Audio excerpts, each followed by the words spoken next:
Hello and welcome to Snooze Stories.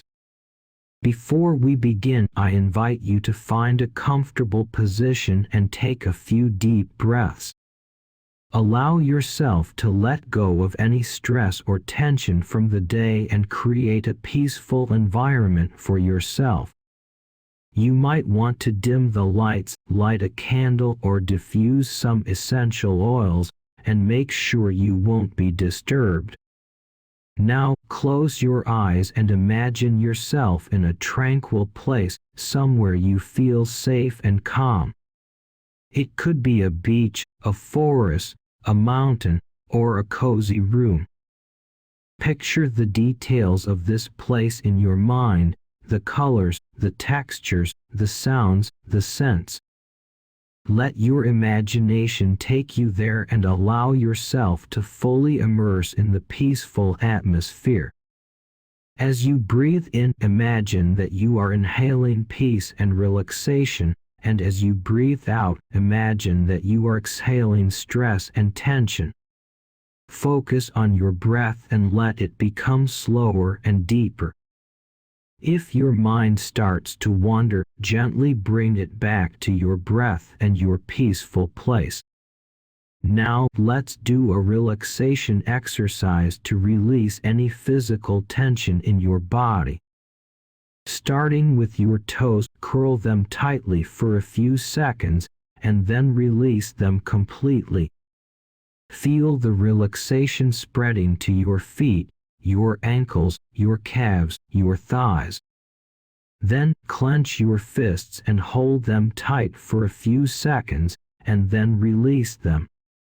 Feel the relaxation spreading to your arms, your shoulders, your neck.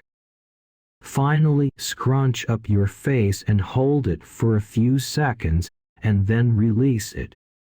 Feel the relaxation spreading to your forehead, your temples, your cheeks, your jaw. You are now fully relaxed and ready to embark on our sleep story journey. Just continue to breathe deeply and calmly, and let the story transport you to a world of imagination and wonder. Remember that you are safe and secure, and that you can always return to this peaceful state of mind whenever you need it. Now, let's begin our sleep story. Once upon a time, there was a young girl named Mary.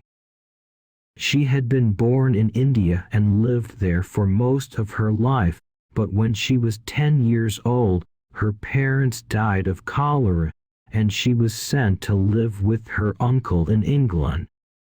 Mary's uncle, Archibald Craven, was a wealthy and distant man who lived in a vast, lonely house on the Yorkshire moors. He had been a recluse ever since his wife died in childbirth, and he rarely saw anyone except for his housekeeper, Mrs. Medlock. When Mary arrived at her uncle's house, she was shocked by its size and grandeur. It was nothing like the small, cozy bungalow she had lived in with her parents in India. She missed her parents terribly, and she felt lonely and out of place in her new home. Mrs. Medlock was a stern woman who didn't seem to have much time for Mary. She showed her to her room, which was large and grand but felt cold and unwelcoming. Mary was left to explore the house on her own, but she found it overwhelming and confusing. There were too many rooms, too many hallways, too many doors. One day, while wandering through the house, Mary heard about a secret garden. She was intrigued and asked Mrs. Medlock about it, but the housekeeper dismissed the garden as a myth. Mary didn't believe her and began to search for the garden on her own. Eventually, Mary found a key to a door that led to a walled garden that had been locked for 10 years. She opened the door and was amazed at the sight that greeted her. The garden was overgrown and neglected, with weeds and brambles everywhere, But Mary saw the potential beauty in it and was determined to bring it back to life. With the help of a friendly robin, Mary worked tirelessly to restore the garden. She pulled weeds, trimmed the bushes, and planted new flowers. As she worked, Mary felt a sense of purpose she had never experienced before. She made friends with the robin, who became her companion in the garden. As Mary spent more time in the garden, she began to change. She became happier and healthier, and her once sour disposition softened. She made new friends with the people who worked on the estate, including the gardener, Ben Weatherstaff, and a boy named Dickon who had a magical way with animals. Mary also discovered her cousin Colin, who was bedridden and believed he was going to die. Mary brought Colin to the garden, and together they experienced the magic of the secret place. They laughed and played, and Colin's health improved every day. As the summer turned to fall, the garden began to change again. The leaves turned golden and red, and the air grew cooler. But Mary and Colin still visited the garden every day, and they found joy and peace in the changing seasons. Years passed, and Mary grew up and left the garden behind.